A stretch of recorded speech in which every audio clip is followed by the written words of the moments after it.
سورہ جن میں ہے کہ 28ویں پارے میں 29ویں پارے میں ہے نا سورہ جن, اس میں اللہ تعالیٰ نے جنات کی تبلیغ کا تذکرہ کیا ہے. ہوا یہ تھا کہ رسول اللہ صلی اللہ علیہ وسلم قرآن مجید کی تلاوت فرما رہے تھے تہجد میں, مسجد جن وہاں مکہ میں موجود بھی ہے. تو جنات کا ایک وفد وہاں سے گزرا, انہوں نے جب قرآن سنا تو بڑے حیران ہوئے, یہ تو بالکل ویسا کلام ہے جیسا موسیٰ علیہ السلام پر نازل ہوئی تھی تورات اور حضرت عیسیٰ پہ انجیل, یہ تو بالکل ویسا کلام ہے. یعنی ان کو اندازہ ہوا کہ یہ پیغمبر ہیں, وہ ہو سکتا ہے جن بھی پڑھے لکھے ہوں, یعنی اہل کتاب میں سے ہوں. تو وہ اچھا اس میں توحید کا بیان بھی تھا, تو وہ جنات جا کے اپنی قوم کو تبلیغ کرنے لگے. اچھا پھر ایک اور واقعہ یہ ہوا تھا کہ جنات جب آسمانوں پہ جاتے تو شہاب ثاقب کے ذریعے ان کا آسمانوں پہ داخلہ بند کر دیا گیا. تو یہ خبر بھی جنات میں پھیل گئی کہ پہلے ہم جاتے تھے کچھ نہیں ہوتا تھا, اب جانا روک دیا جا رہا ہے. یہ جو شہاب ثاقب ہوتے ہیں نا چنگاریاں, اس پہ سائنسدان اعتراض کرتے ہیں یہ تو ویسی رگڑ لگنے سے وہ یعنی ستاروں کی ایک ٹکڑے سیاروں کے ٹکڑے ٹوٹتے ہیں, رگڑ دگنے سے یہ ہوتا ہے. تو یہ کوئی اسلام کے منافی نہیں ہے. اللہ تعالیٰ کسی جن کو مار سکتے ہیں, اس کے فرشتے کسی جن کو مار سکتے ہیں اس کے ذریعے, رگڑ بھی لگے اور وہ جل بھی جائے اور جن بھی مر جائے, تو اس میں کون سا کوئی وہ ہمیں جن تھوڑی نظر آ رہا ہے, ہمیں تو وہ شہاب ثاقب جاتا ہوا نظر آ رہا ہے. اور یہ بھی ضروری نہیں ہے کہ جب بھی شہاب ثاقب ٹوٹے تو کوئی جن ہی مر رہا ہو, اس سے اتفاقی حادثہ بھی ہو سکتا ہے. یہ تو اسلام نے یہ نہیں کہا کہ جب بھی آسمان پہ آپ کو رگڑتا ہوا ستارے کا ٹکڑا نظر آئے گا تو وہ جن ہی ہے جس کے پیچھے جا رہا ہے. وہ بعض دفعہ ایسے ہوتا ہے کہ جنات کا تعاقب ہوتا ہے اس کے ذریعے. تو یہ نبی کے دور میں ہوا, اور اس کی دلیل یہ ہے کہ جب قرآن کی آیتیں نازل ہوئی نا کہ جنات نے کہا کہ ہم جب جاتے ہیں تو شہاب ثاقب آتا ہے, تو اس پر کسی مشرک نے اعتراض نہیں کیا کہ یہ تو پہلے بھی آ رہے تھے, اب تھوڑی آ رہے ہیں, کوئی نیا واقعہ تھوڑی ہے, یہ تو پہلے بھی آ رہے ہیں. تو جنات نے یہ کہا کہ ہم نے دیکھا ہے کہ ہمارا اوپر داخلہ بھی کیا ہو گیا, منع ہو گیا, تو دنیا میں کوئی بڑا واقعہ ہوا. تو واقعہ انہوں نے دیکھا کہ بھائی یہ قرآن نازل ہو رہا ہے اور یہ کوئی دنیا میں نیا مذہب آیا ہے اور یہ پیغمبر ہیں, تو انہوں نے جا کے اپنی قوم کو تبلیغ کی, جس کا سورہ جن میں تذکرہ ہے. تو تبلیغ میں انہوں نے یہ الفاظ کیے کہ وَأَنَّا لَمَسْنَا السَّمَاءَ فَوَجَدْنَاهَا مُلِئَتْ حَرَسًا شَدِيدًا وَشُهُبًا, ہم پہلے کی طرح جب آسمانوں پہ جاتے ہیں تو ہم اس میں پہرے دیکھ رہے ہیں اور شہاب ہے, پتھر ہیں جن سے ہمارا تعاقب ہو رہا ہے. تو یہ کچھ کام ہوا ہے. آگے کیا کہتے ہیں, اِنَّا لَا نَدْرِي, ہمیں نہیں پتا, یہ جو دنیا میں عجیب سا کام ہوا ہے نا, لا ندری, ہمیں معلوم نہیں ہے, اشر ارید بمن فی الارض, کہ جو لوگ زمین میں رہتے ہیں ان کے ساتھ برائی یعنی شر کا ارادہ کیا گیا ہے, ام اراد بہم ربہم رشدا, یا اہل زمین کے جو رب ہیں اس رب نے ان کے ساتھ خیر کا ارادہ کیا ہے. آپ کا آئی کیو لیول اگر اچھا ہوتا تو مزہ آ جاتا آپ کو. ترجمے سے بات سمجھ میں آئی؟ وہ کیا کہہ رہے ہیں, ہمیں نہیں پتہ یہ جو نیا واقعہ ہوا ہے, اہل زمین کے ساتھ برائی کا ارادہ کیا گیا ہے, پیسو وائس فعل مجہول, یا اللہ نے ان کے ساتھ خیر کا ارادہ کیا ہے. بھائی یہ بھی کہہ سکتے تھے کہ ہمیں نہیں پتا کہ اللہ نے ان کے ساتھ خیر کا ارادہ کیا یا شر کا ارادہ کیا ہے.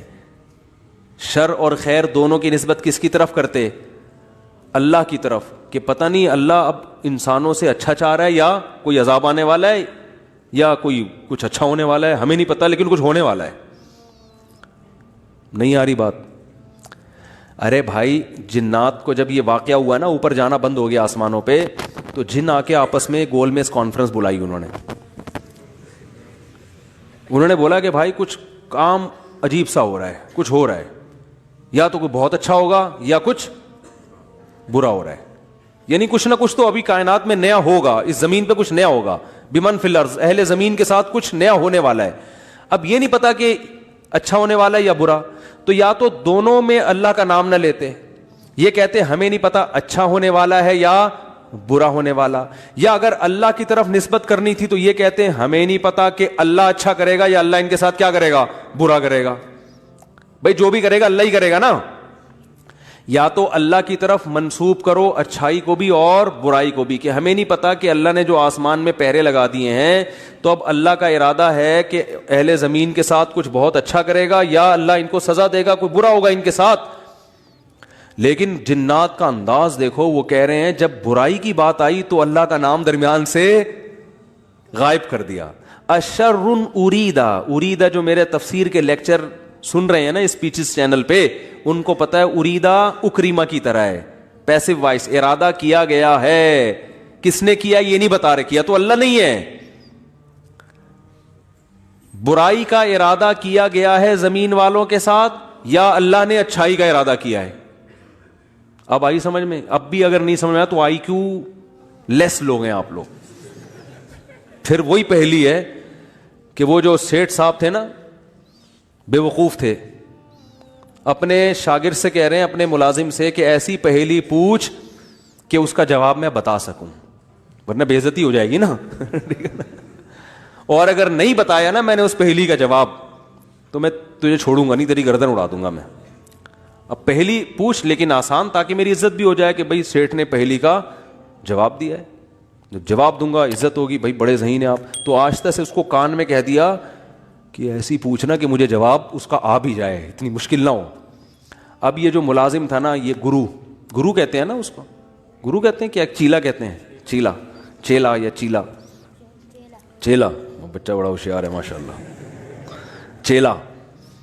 تو وہ چیلا کے اب سوچنے لگا کہ یار ایسی پہلی پوچھو کہ بہت آسان ہو. اب اس نے پہلی سوچ کے آیا. سرائکی میں یہ لطیفہ ہے اصل میں، دیکھو ہک چانٹ مرے سا سدھا تھیا ویسے، یہ میں نے ایک لفظ سیکھا ہے بھی سرائکی کا. اب کسی کا مطلب نہ پوچھنا، وہ چماٹ لگا دے گا آپ کو کھینچ کے. دیکھو ہک چانٹ مرے سا سدھا تھیا ویسے، ٹھیک ہے نا.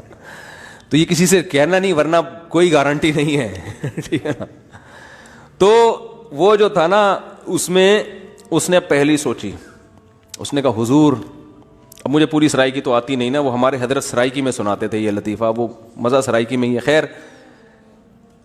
ہک مخلوق ہے، پونچھ گھمیندی ہے، چولہے کے گرد گھومدی ہے تے میاؤں میاؤں کریندی ہے.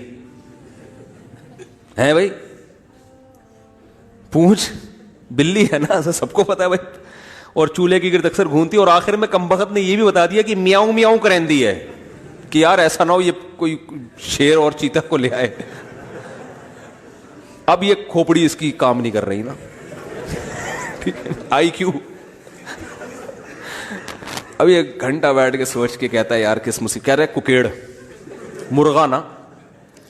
اب یہ جو چیلا تھا نا، اس نے بولا اگر میں نے بول دیا نا کہ یہ غلط ہے تو میری تو ایسی کی تیسی. اور یہ تھا ڈیڑھ ہوشیار. یہ اگر یہ کہہ دیتا کہ جی یہ جو ہے کیا نام ہے صحیح جواب دیا، تو اس کو یہ شبہ تھا کہ جو میرا گرو ہے وہ کہے گا کہ یہ شاید 2 نمبری کر رہا ہے. تو اس نے بڑی چالاکی سے ایک کام کیا. اس نے بولا حضور لگتا ہے کسی نے دسیا ہے، یعنی اتنی مشکل پہلی میں نے پوچھی تھی اور آپ نے بالکل درست جواب دیا، یہ کسی نے یقیناً آپ کو بتایا ہے. تو جواب کہتے ہیں نہیں، عقل جی دوڑ ہے. عقل کی دوڑ ہے بھائی، ادھر کیا ہے یہ، عقل جی دوڑ ہے. ہمارے ادھر ایسی پڑھتے تھے، عقل جی دوڑ ہے، عقل کی دوڑ ہے بھائی یہ. تو میں نے اتنی ڈیٹیل میں آپ کو بتایا، اب بھی سمجھ میں نہیں آ رہا کہ جنات کیا کہہ رہے ہیں، انا لا ندری، ہمیں نہیں پتا، اشر ارید بمن فی الارض، کے زمین والوں کے ساتھ شر کا ارادہ کیا گیا ہے، ام اراد بہم ربہم رشدا، یا رب نے خیر کا ارادہ کر لیا ہے. تو کتنی تمیز ہے جنات میں، ہے وہی. حالانکہ شر کا ارادہ بھی اگر کیا ہے تو اللہ نے کیا ہے، خیر کا ارادہ بھی کیا ہے تو کس نے. لیکن قرآن جنات کے ان الفاظ کو نقل کر کے، قرآن نہ سمندر ہے، بہت سارے مضامین قرآن میں ہوتے ہیں، ایک ایک آیت میں بہت ساری چیزیں نکل رہی ہوتی ہیں. تو یہاں یہ جہاں یہ بات ثابت ہو رہی ہے، تبھی تو فقہا نے بیان کیا نا کہ قرآن اور حدیث سے استدلال 4 طریقوں سے ہوتا ہے، عبارت النص، اشارت النص، اقتضاء النص اور دلالت النص. 4 طریقے ہیں جہاں سے فقہا قرآن و سنت سے مسائل نکالتے ہیں، جو اصول فقہ میں پڑھائے جاتے ہیں. جو آج کل جو نئے محقق آ رہے ہیں نا مارکیٹ میں، انہوں نے ان میں سے کوئی اصول بھی نہیں پڑھا ہوتا. تو اس سے ہی بھی پتہ چل رہا ہے قرآن تمیز بھی سکھا رہا ہے ہمیں کہ جنات سے تمیز سیکھ لو، ہمیشہ شر کی نسبت اپنی طرف کرو. صحیح ہے نا، میری وجہ سے ایسا ہوا، یہ ساری خرابی کس کی وجہ سے ہوئی ہے، میری وجہ سے ہوئی ہے.